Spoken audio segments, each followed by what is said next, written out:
Gracie was born at 32 weeks and 2 days, so prematurely. She had a disruption in the blood flow to her brain called periventricular leukomalacia, or cerebral palsy diagnosis. Gracie wasn't diagnosed when she was born. A lot of children are with cerebral palsy because they usually get a brain scan. Gracie wasn't, so she only got diagnosed 2 years ago after many, many, many appointments. She started school at normal age and everything, and it was a struggle for them, if I'm honest. They weren't able to provide the level of support that she needed, and that became evident year after year.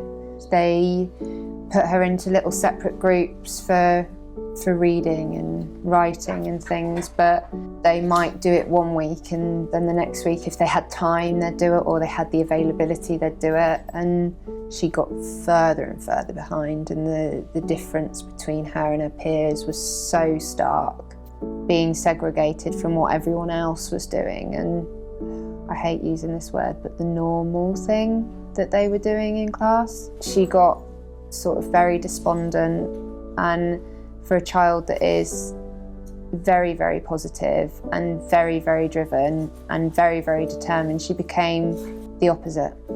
After a year of that, you think, we need to do better ourselves. We need to start looking at something else. And it was a friend of mine that mentioned that she really, really wanted her child to go to the Prince of Wales. And I said, oh, why is that? And she told me all about the nursery, because he'd been to the nursery. And then she told me all about the school itself and this wonderful ethos that the school have for inclusion. And I was like, okay, I need to go and see the school. As soon as you walk in to the reception, it's so homely and so warm. And I'd already made my mind up before I'd even seen the school. The staff behind the reception weren't cold, and it was just completely different.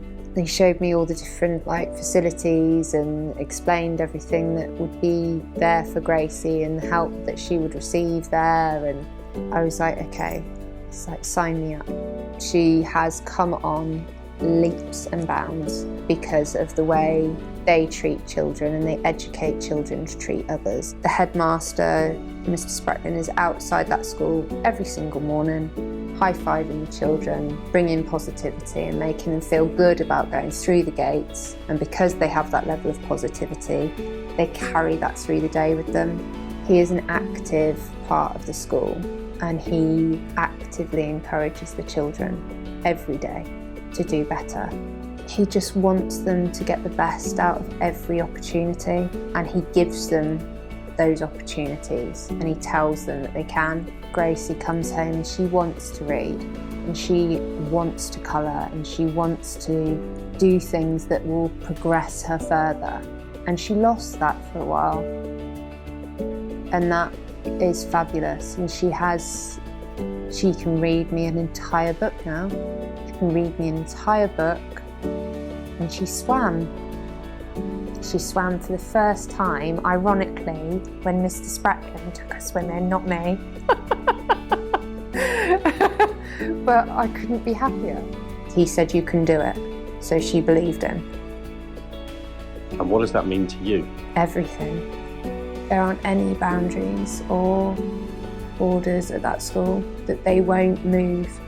Every single day, those children will learn and take something from that school that they will not get anywhere else, because of the method, the way that the teachers teach, and with the passion that the teachers teach, and the passion that the headmaster, and the enthusiasm that the headmaster teaches, and the humour. She is and has been fabulous since she joined Prince of Wales.